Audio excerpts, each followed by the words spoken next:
Hello there guys, and welcome back to the channel. Right, so this is going to be a guide about 6.13 after my 2022 revisit. Now the main point for these guides is just to check out how some of the newer champions perform, which one of them are the best options.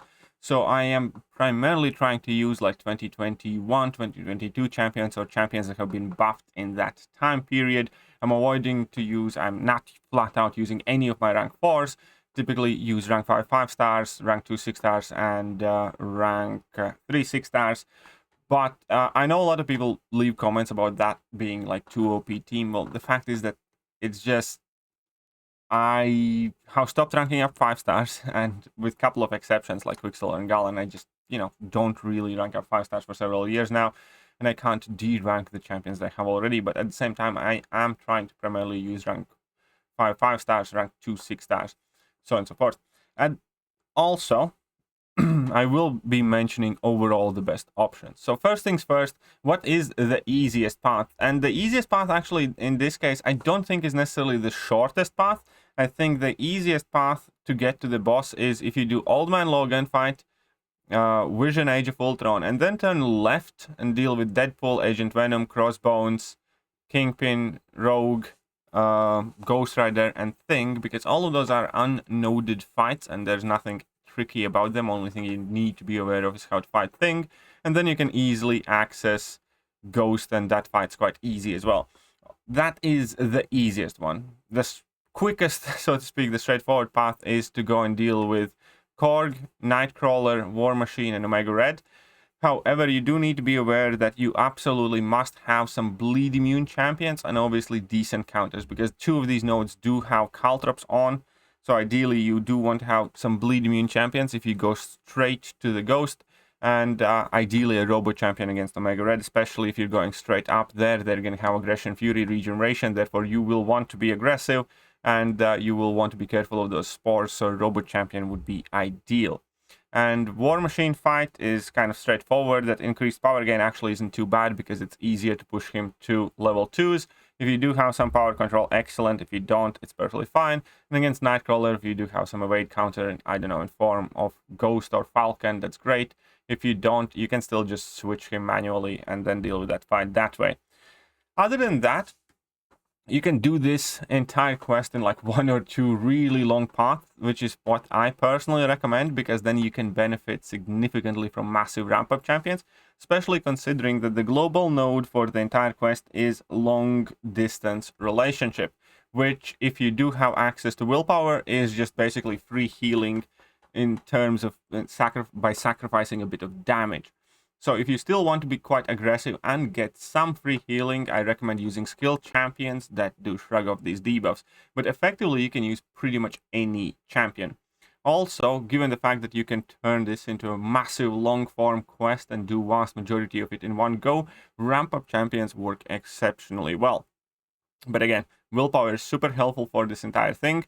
You can split it in as many paths as you want, really. There are no special champions required for boss. Ghost doesn't have any super annoying nodes. The most annoying one, I suppose, would be Limber. And the only thing to point out that one of these lanes, I think it's around here with CMM, has all or nothing and strike back. So you do want to have access to some sort of power control or taunt mechanic when you encounter this one lane, specifically here, starting with Daredevil's Hell's Kitchen. Other than that, some of the nodes can be slightly annoying, but none of them require specific counters. Now we have Covered, one of the nodes I hate the most, but you can virtually use anyone there for those fights.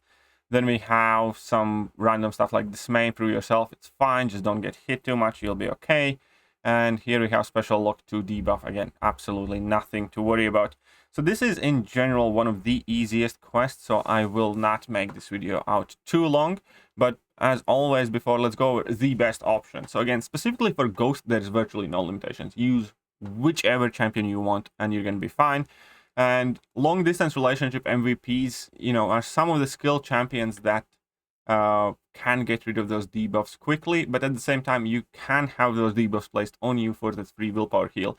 I think this is a perfect quest to completely ramp up your A gun and then just smash through everything. Kingpin is great here as well because those weakness debuffs get converted to rage and then overpower buffs, so he does extremely well. Nick Fury, since these aren't damage or time debuffs, you can just keep heavying or knocking opponents down, and you'll consistently keep purifying all of those debuffs. Then L, the Bloodstone, Jabari Panther, Black Panther, you guys get the gist.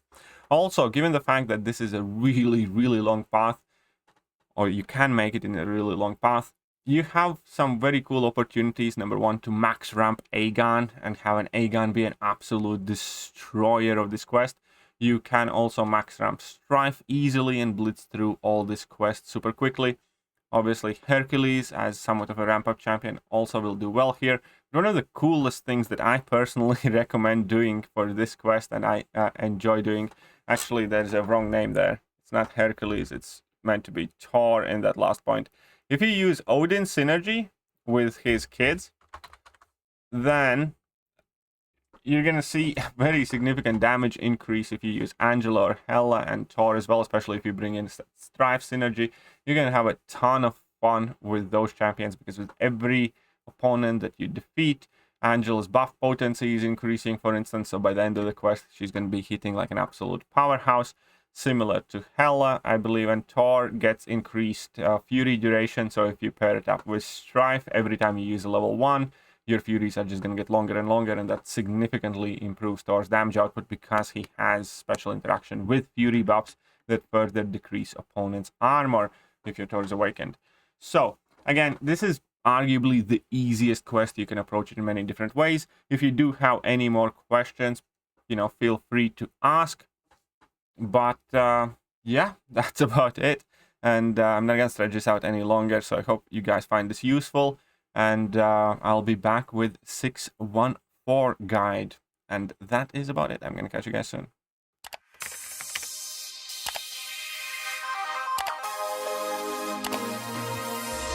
Hello there guys, and welcome back to the channel. So we have all the information about the